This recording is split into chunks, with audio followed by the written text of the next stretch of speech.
Hello, welcome to the Mr. Robot Digital After Show hosted by The Verge. That's us. If you're not familiar with The Verge, we're a new media brand that examines the collision of technology and culture. We pull apart the wreckage, we peer inside, try to figure out what the hell's going on. And there's no show on TV quite as invested in that wreckage like Mr. Robot. So for the rest of the season, after every episode, we're going to take over your live streams, discuss the show, what it means, take a real deep look at the hacking and tech on the show, which is very real. Because you know, the truth is a virus. Welcome to the Mr. Robot Digital After Show hosted by The Verge.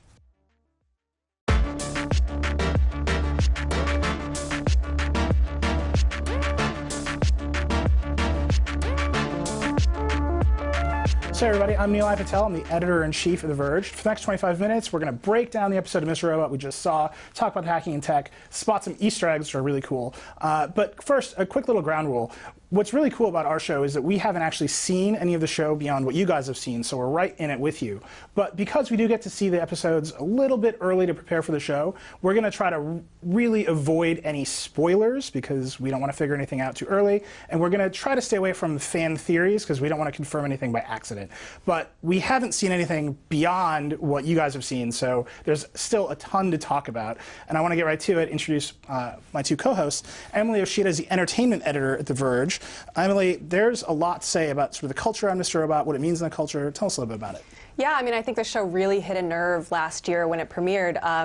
It touches on so many issues that people are really concerned about now, not just hacking, but just information security in general.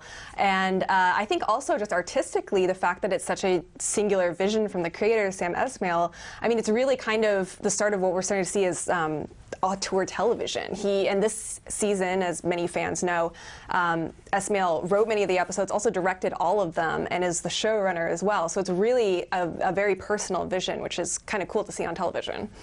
And Russell Brandom, hey Russell. Hi. Is our cybersecurity reporter here at The Verge. Obviously there's a ton of hacking on the show, a ton of tech on the show. Yeah. And it's really real. Tell us about that. Yeah, I mean, unlike most of the movies and shows and sort of media you see, I think Mr. Robot has a reputation for really trying to be as realistic as possible. And you can tell that, people making the show take that really seriously. And the result is that for us, you can really dig into what you're seeing on screen and what the technical details are behind it in a way that you kind of have never been able to do with a TV show before. So I'm really excited to kind of, sink my teeth into it. Yeah, and tons of hacking experts just are coming at you. Yeah, absolutely. Russell's email is getting really interesting.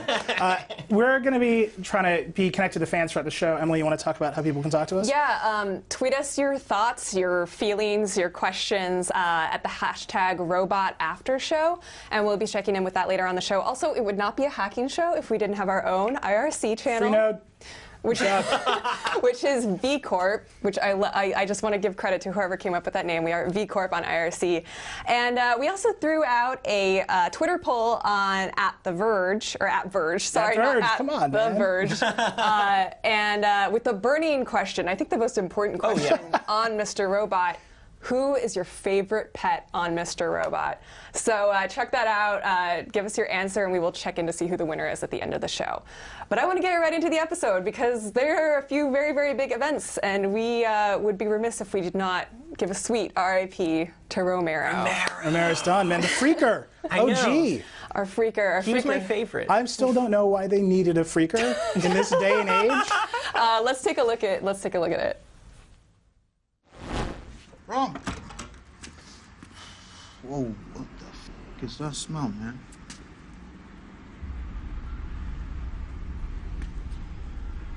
Rome?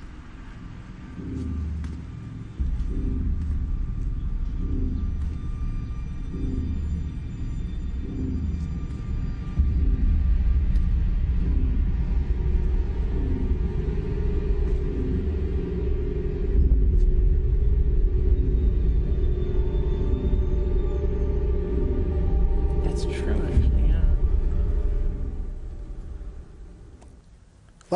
Lots of pools of goo Lots on of this goo episode. this week. It definitely looked exactly like Elliot's phone. Well, you were pointing out, the phone. Yeah, I hadn't That actually is- noticed that before. I was just I'm right here by the Yeah. screen. I saw the cracked open I mean, phone. maybe it was like that before. Maybe someone... I think the big mystery is we have no idea who's responsible for this. Yeah.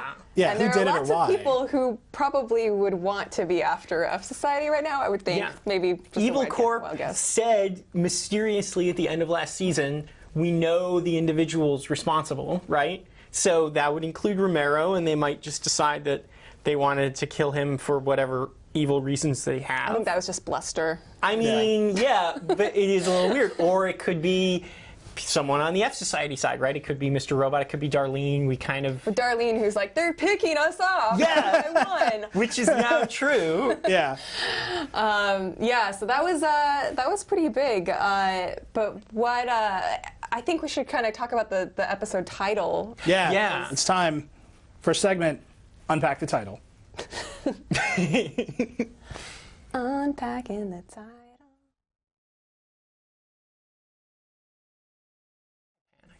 There we So go. every episode of Mr. Robot, the title has to do with the themes of the episode, and they're all different filed names. So I'm not smart enough to know what kernelpanic.ksd means, so Yeah. please tell me. So KSD is the keep safe disk encryption. If you're encrypting files on your hard drive with keep safe, it'll come out in a KSD file. Yeah. It's sort of, I mean, it's security, it's great.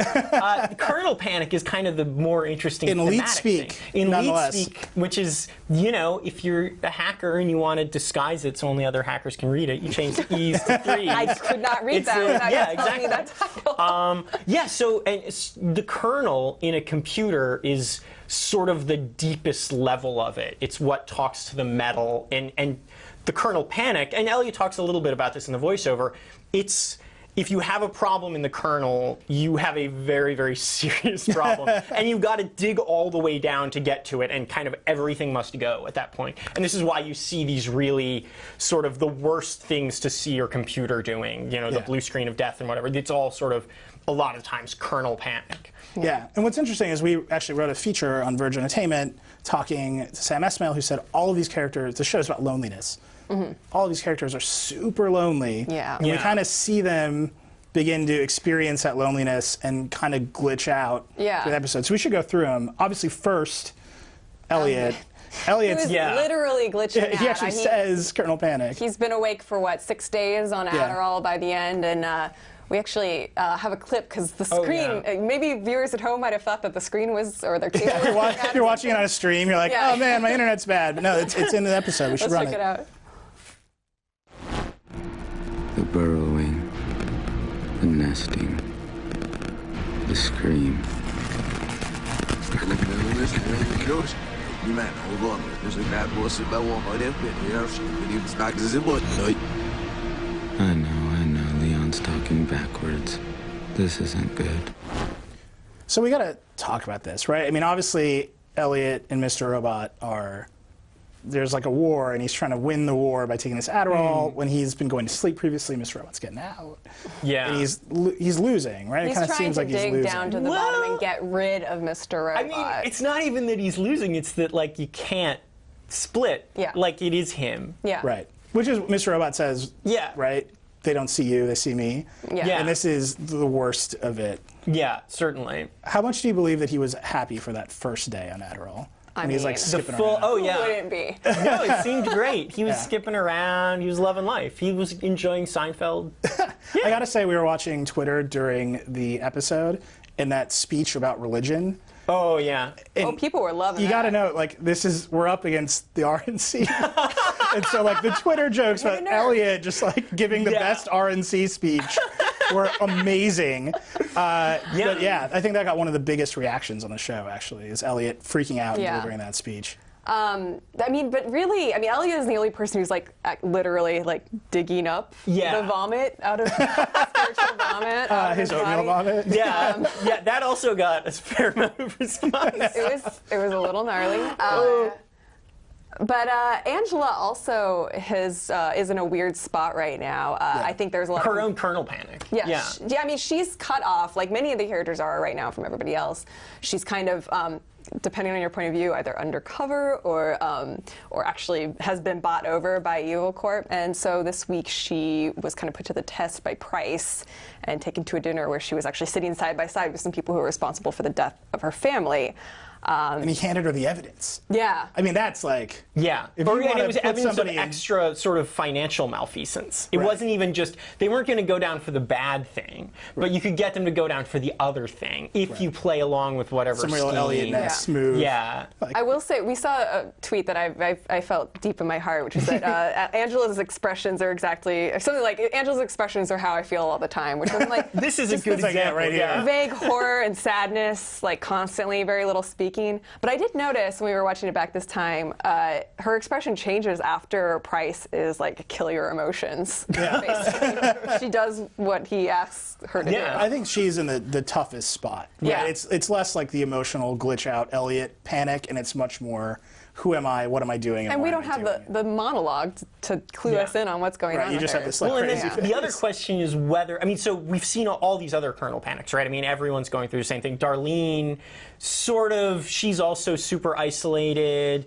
You know, F Society, I think we're introduced to them as this very tight-knit group, and we're seeing all of that fracture. Well, there are more And- people in F Society now, but it the number feels of red more. shirts in F Society Yeah. is getting Yeah. bigger and bigger. There are more little, minions running around. But but Darlene, I mean, she's been cut off from Elliot, who, you know, they have a complicated relationship, obviously, but I think Yeah. in many ways they do need each other. They balance each other out, and he's missing right now, so she kind of has to be the leader and the loudspeaker and the moral center of F Society, and I think maybe she's finding she's not quite up to that right Yeah. now. I Even mean, though she gives great speech. She does. She's a great, but like in like a "I'll kill you." Yeah, Right. yeah. Like Elliot was like he just bailed. Like he like masterminded this huge hack and didn't stick around to be like, "Good job." Yeah. He's like, I have to go be extremely and also- disjointed somewhere else. Not just Poor Elliot, management like I think we saw her relying on Mr. Robot a lot in the Yeah. first season. You know, I mean, and he was sort of, and now that you know he's gone too, right? So, and then there's also the question of whether does Price have his own Yeah, Colonel we got to Panic? talk about Price. That, like, you know, he seems a sort of mask of evil in Price most is, circumstances. so thus far, Yeah. Price has been basically a cartoon character. On the monitor that we were watching the episode on, there's an F Society mask hanging on it, and Oh, at yeah. one point he's in a shot like this, and it was like, holy Just shit, like he side by looks side. like the Oh, F yeah. Society mask. So he's been the cartoon villain, but then he goes to this meeting. He sees We saw him confront the Fed. the fake last Janet week. Yellen, Yeah. who seemed completely ineffective. Like E-Corp is broken, Yeah. right? It's obviously it's a reflection of him.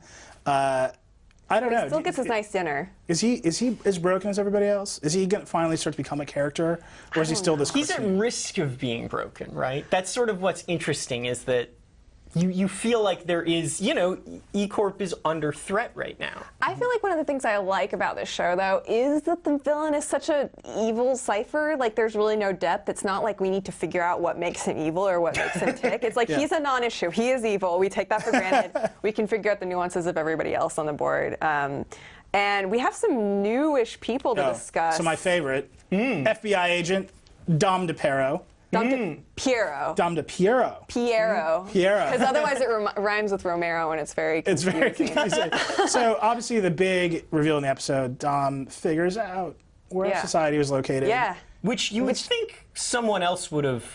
I mean, they've been looking for a little while. Yeah, no one drove None by of the those sign. people went like to Coney Island on the weekend with their kids, and they're like, F Society. This is my favorite part about it is when she figures it out, her reaction is not like, wow, great lead. It's, you've got to be kidding me because Right. I am surrounded by incompetence. That's actually No her one reaction a Yeah. lot. Yeah. We'll get to that in a We'll little bit. get to that But so she's obviously very good at her job, but she's also really broken, right? She's Oh, not yeah. sleeping, Emily pointed out. Yeah. She gets antidepressant ads on her phone.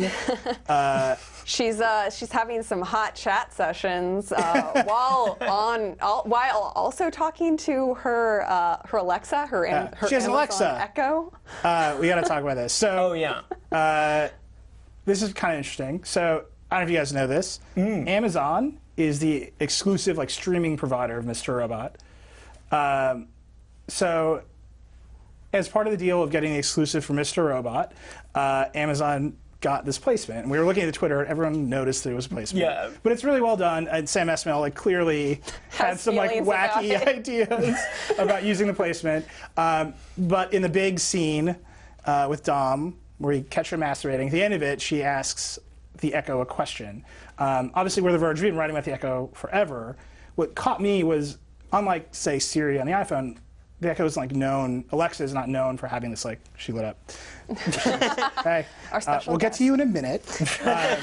Not known for having this like crazy personality, but here she Does has this Siri question. have a crazy personality? Siri has like these like prepackaged. Yeah, like they'll throw in jokes sometimes. Right. Yeah. But anyway, so she has to, and we can do it. It's real. Yeah, you want to do the question? I'll yeah. do it. Alexa, when is the end of the world? Unless it collides with a very large rock or a future technology goes very wrong indeed. Earth is most likely to be destroyed when the sun swells into a red giant in several billion years' time. Yeah. So that's like pretty bleak. Yeah. Or is it? And lengthy. It's like long. It's like But this is so somebody weird. thought it out. Before I knew about the deal, like I was listening to that and I was like, okay, Sam Esmail, I get it. Like the world is doomed. I understand. Capitalism But that's is like a bad. happy one. No, but that was so weird. And I was like, this is such a Mr. Robot line. Yeah. But then they all get it put in? all of the Echoes do this. Yeah. So then the question is, okay, did they hook it up with Amazon? Like, did they have the clout to actually feed this line into Yeah. thousands, tens of thousands of products throughout this great land of ours? With Sam or Esmail. did they just know that it was there Well, and so draft here's off the it? alternate theory I have. Yeah. Is that Amazon CEO Jeff Bezos, huge space nerd, owns Blue Origin, which is a big competitor to like SpaceX. He landed the rocket. He landed the rocket before, first. yeah. I just saw Elon and Bezos at the Code Conference, the Recode's Code Conference. And Elon, the reason Elon Musk is doing SpaceX is he thinks Earth is doomed. And he's like, we got to get off the planet. And Bezos, he delivered this incredible line at the Code Conference. Everybody should go look at it on YouTube. He's like, I've looked at all the planets. Earth is the best planet. We got to save this one. Don't bother with those other junk planets. This is classic. Planet. This is classic, like PR. Trash like, planet. You happen to live on Earth. You haven't seen all the planets. You don't He's know. looked at a lot of them. So you can see like Bezos is like going into the Alexa server at night and like adding this one in and being like, we can save it. It's not going to die. It's the Amazon party line. Earth is fine. Free shipping if you sign up for Prime. Anyhow, speaking of technology, Oh, yeah. we got to do it. Russell segment. The Hack Report. Hack report. Yeah. It's time for a Hack report. Wait, I'm going to plug you real quick because we, yeah. live on The Verge right now, is the actual hack report where Russell has gone over some of the interesting tech in this week's episode. So be sure to check that out. But Russell, In more excruciating detail than we can on the live. with lots of links out. I mean, yeah, if you And want there to are talk about gifs, file there are positive extensions. things. Yeah, so I mean, there wasn't. Elliot's kind of out of commission, so we didn't Yeah. get to see anything super flashy, but there were some cool things. One of my favorites, and this is like a favorite among the paranoid hacker groups, is okay, you're a famous freaker. You've just been mysteriously murdered. The FBI is investigating your murder. Yeah. And they're going to look for files on your computer. And what are you going to do? You're dead. You can't do anything. How are you going to stop them from finding all your secret hacker stuff, right? And this is a thing people think about. And so it's also a scenario we saw on the show with Agent DiPiero. And I believe we have a clip of it. We can see what Romero Another came up with. great Agent Dom face here.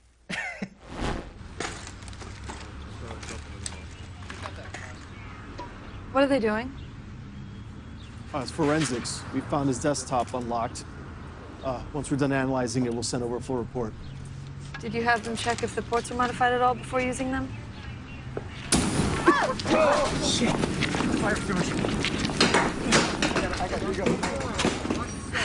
Well,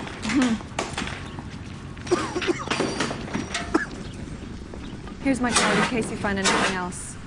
Thanks again for calling me. That reaction, that Dom reaction where she's like, Yeah. you're an idiot, is by far the best gif of this Yeah. episode. It's It like- should be used for everything. Like, it seems like she's good at her job, but mostly she's surrounded by idiots. Yeah. It's just They wonderful. cancel her There's out. also, I point out, the amount of like broad physical comedy in this episode Yeah. is probably higher than any other hitting it with the episode. clipboard. Don't FBI. But so, I mean, there, like I said, people think about this. I think generally the answer is not to like install a system that could set your computer on fire. Yeah. Because like, what if it just goes off? What if you have a laptop and it's like sitting on your body when it happens? There was a guy on Quora that I found that was like, yeah, like install thermite in the lining my of God. the thing. I was like, Oh, that no, sounds like do not do that. Kids, don't install thermite in your. But yeah, I mean, so. We've seen USB keys that when you plug it in, it zaps the whole computer. Someone created a file system that checks whether the FBI forensics program, which is called Coffee, if it's running on your computer, and you also have this other program called Decaf, Oh my which God. is clever, then it sort of deletes everything as soon as it sees that Coffee is there. So, I mean, it's absolutely a thing. I think, generally flames shooting out of the fan port is probably not indicated. It looked great. But it looked great on It TV. looked Yeah, amazing. totally.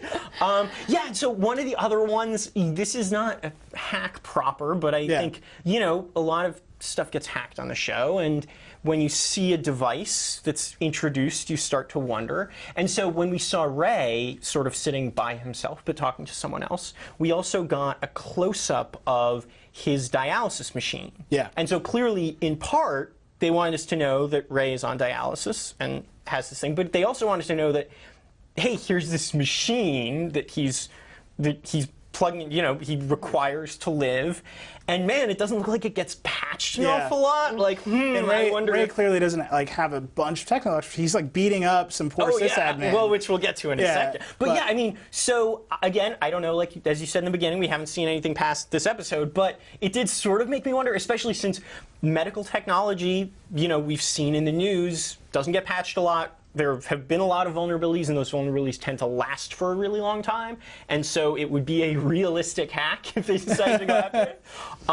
But yeah, so the other thing we saw big with one. Ray... This is why Russell's here. Well, and this The is only sort person of- in America who understands Bitcoin is going to tell us what the hell Translate Mr. Robot hot and for cold me. wallets are. It's a lonely fight. Yeah. So even knowing what Bitcoin is, it's still a pretty mysterious scene because there's just a lot of other things. We don't know what angle Ray's playing. We don't know a lot, but we saw him having an unpleasant conversation with a Bitcoin developer and throwing out a lot of terminology. So yeah, let's. I think we have a clip of that. We have a clip.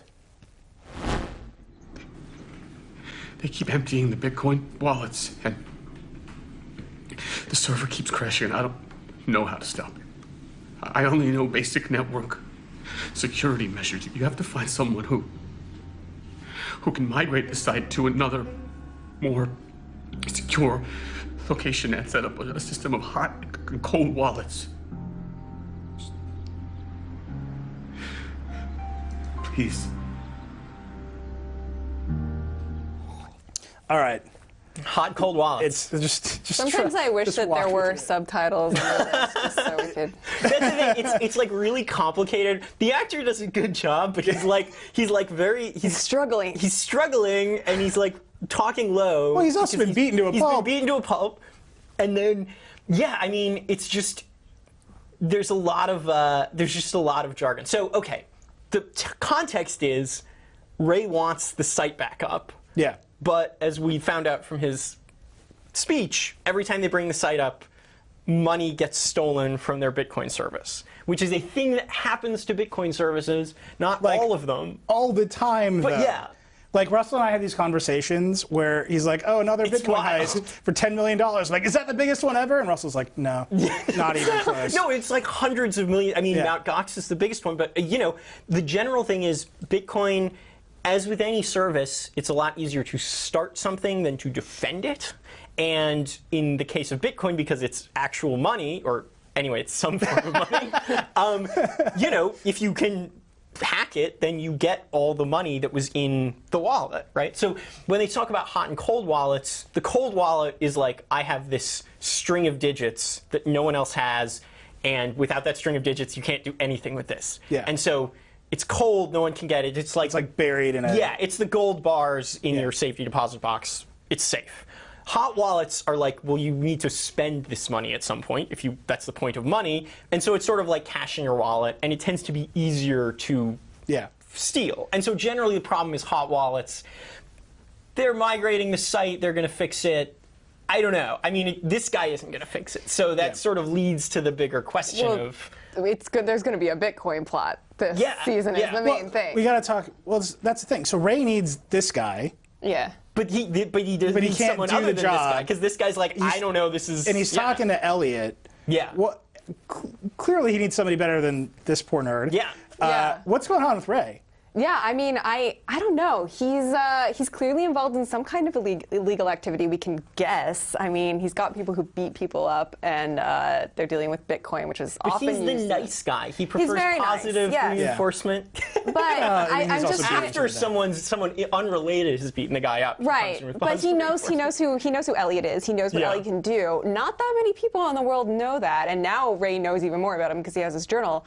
But I was just trying to think, like, who are people who know what Elliot can do, know his capabilities, maybe have a tie to illegal activities, who vanished off the face of the earth in season 1. I feel like you're drug dealers. And we know Craig Robinson's on the whole show, right? I mean, he's in control. Yeah. So he's going to be a major part. So it'll be interesting to see how Bitcoin, how well, and the other thing is dialysis it could machines. be a lot of different scams. Like, we don't know what scam he's running, and sometimes people sell drugs with Bitcoin.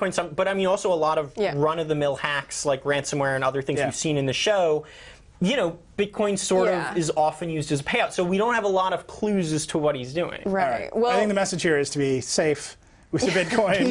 Know what you're doing. We got to move on. Yeah, let's talk about some Easter eggs. So, speaking of things that are just very buried within the episode, Mr. Robot is a show, as fans know, that is packed with Easter eggs, is packed with little secrets that Esme leaves behind for fans to go and dig out. And this episode was no different. We have a few of them. So let's have our Easter egg hunt. We've got one that I know is very, very near and dear to Neeli's heart. This is the most important thing that happened. So let's start with that. Dom is having her intimate sex RC session. Sex RC. Old school. Who's she chatting with? Happy Hard-On Henry 806. This is a reference to the most important movie ever made, Pump Up the Volume, the inspiration for my personal entire career, which is an old 80s Christian Slater, maybe early 90s Christian Slater movie, where his character, a lonely teenager at an Arizona school, I could just do this for days. Anyway, he runs a pirate radio. Pitch me on Pump Up the Volume. Here's what you should do. Turn off our show, go watch Pump Up the Volume. Anyway, his character's name in that movie, his alter ego, Mr. Robot, alter ego, Happy Harry Hard-On, who brings his local high school into chaos with the power of raw talk. God, this movie. Here's what I'm saying. So here's the reference. I'm just saying, it's the same show. Yeah. This is obviously, I think Mr. Robot is set in the same universe as Pump Up the Volume. I believe Christian Slater in his heart believes the same thing. Yeah. Anyway, this is my favorite. You just got to get you guys together and hash it out. That's my dream, is to just talk about Pump Up the Volume. So the second one is it's been going on for a couple episodes now. The diner at which Elliot meets with Leon is called Extreme Junction Diner. Here's a shot of the outside, just a normal old name for a diner, Extreme Junction. And then, if we see a shot inside, you will notice, and I think it's kind of blurry in this photo, but you can see it elsewhere in the episode, that the J is missing from the neon sign so that it reads Extreme Unction. And in Catholicism, Extreme Unction is sort of is the communion that's given to people who are very sick or near death, who are unable to take communion on their own. So basically, your last communion before you die. And who do we know who is very sick, very possibly near death after that Adderall binge? What you come to this show for is Catholic theology. We're going deep on Pump Up the Volume and Catholicism. They're the same thing. Also interesting because later on, Elliot goes on his huge God rant. So we're going deep here. But the last one is, I feel like, more of a troll than an Easter egg. So there are a couple of references throughout. We saw the Shining twins, which are now triplets. But in the dream sequence where he swallows all that concrete, there is this gentleman with a sort of pork pie hat and glasses and a otherwise bald, who looks sort of like a figure from another critically acclaimed television. Yeah, it's Heisenberg. It's Heisenberg. I mean, so what's Elliot doing? He's home alone. Yeah. He's binge watching. And it's like a sort of generically sinister person, but also a clear Breaking Bad reference. My personal theory for this is Elliot has a lot of time on his hands. He can't go on the internet. He's living with his mom. You know, he's not sleeping. What do you do in that situation? You binge watch a prestigious television program like Breaking Bad. My theory is it has nothing to do with Breaking Bad whatsoever. It's a reference to the Matt Damon film The Adjustment Bureau, in which men in fedoras run around affecting change in the world. So we're just going to have to agree to disagree. All right, let's go ahead and check in with our audience. Emily, you ran a poll. Yes. I know you're very biased about the answer to this poll. I know, I'm actually really, really excited to see what the result is. So we asked you, who is the best... Wait, hold on. I'm being told results are not fully in on the Twitter poll. Oh, results aren't in yet. Yeah, we're waiting. Should we do IRC? Well, let's check in and see what people said.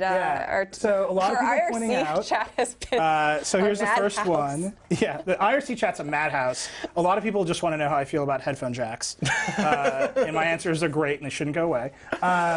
Just be clear. So a couple interesting things from IRC and Twitter. On Twitter, Aaron Kahn points out when Leon spoke backwards in the closed captioning. The closed captioning itself ran backwards, which I think points out the incredible amount of detail that Sam Esmail is going into. And it looks like our Twitter poll. Our Twitter poll came back. We're back online. I gotta say, Emily, this didn't break your way. Whoa. Yeah, so Flipper the dog, Wow. Emily thought everyone would be into Flipper the dog. I really thought that there was a strong fan base out there for Flipper the dog. Maybe we should have hashtagged it, #Flipper the dog, so that like it would be a dog whistle. I gotta say, Ray's dog we haven't not the, getting the anything. status of Flipper, who we saw in the first season. The first season began with Elliot sort of stealing him from his therapist's shady date. Yeah, exactly. And they grew to love each other. Got it. And now we haven't seen him. And now we don't know, and so maybe there's just no fan base left. But the third place was Joanna's boyfriend, so shout out to him. Poor Maxine. One more tweet here. This is, I think, the most important one of them all. We talked about it a little bit. What is going on with the Journal? Right? We saw Elliot leave it. Ray found it. That's huge. I mean, like I said earlier, the Journal has not only, I think, the code for the 5/9 hack, but also has a detailed account of Elliot trying to fight out Mr. Robot from his head. So, at the end of their conversation, near the end of the episode, when Ray's talking to Elliot, he says, we're not so different, you and I, or maybe he doesn't say that. He says, but the equivalent, Well, everyone on the show is right now talking to a mysterious stranger. Because Ray has been talking to what we later learn is his wife, or a memory of his wife. So, and Dom's talking to her, Alexa. So, but now Ray actually knows everything about Elliot, things that not even Angela or Darlene know about him. So, that's a pretty big development. And, all right. And I mean, Elliot's such a secretive person, and now all the secrets are out. And I'm pretty sure the code in his journal was the same code. I didn't get a chance to compare frame for frame, but it looked a lot like the code from his Colonel Panic, which is wild. Yeah. Okay. Last bit of the night. Right. My favorite. Okay, so we ended this epised with the phone call from... Well, no, that was first episode. Or sorry, we ended the first episode. I'm sorry. We ended the first episode with Tyrell Wellick calling Elliot on the phone. Bonsoir. On a rotary phone. So quaint, so continental. But we still don't know where he is. I mean, we've only seen him at the very, very beginning of the season. He's been MIA, that he's a tabloid headline. So we threw this out to folks on Twitter and asked everybody, where's Tyrell? Yeah. And so we're going to check out your responses. I really can't wait to see them. But first, I want to see where you guys think Tyrell is. Neeli? All right. Here's mine. Mine's really obvious, I think. Yeah. There it is. There's my boy. Yeah. Is he watching over the RNC. Is he? I mean, he is where everybody else was. Yeah. This is my Peter Thiel reference. He actually does kind of look like Peter Thiel. He really does. Peter Thiel is a notorious billionaire Facebook investor. Involved in Trump some supporter. shady Right, he brought down a lawsuits media and- organization yeah. pursuing it. Allegedly. Allegedly. Tyrell is like getting ready to give a speech about seasteading. He's like, yeah. I've purchased a series of industrial islands and am building right. my own nation. All right, Russell, what's I yours? had see one. yours. I believe that he might be hungry after all his escapades, and we just want some delicious dinner from Donahue's. That's insane. Listen, give the guy a break. He can't be scheming 24 hours a day. Yeah, sometimes he like rolls really hard. Yeah, Lots of exactly. chicken. We've just- never seen him eat before, I don't Yeah, think. he must All be right, hungry. Emily, what's yours? Well, I think he knows a lot about relationships.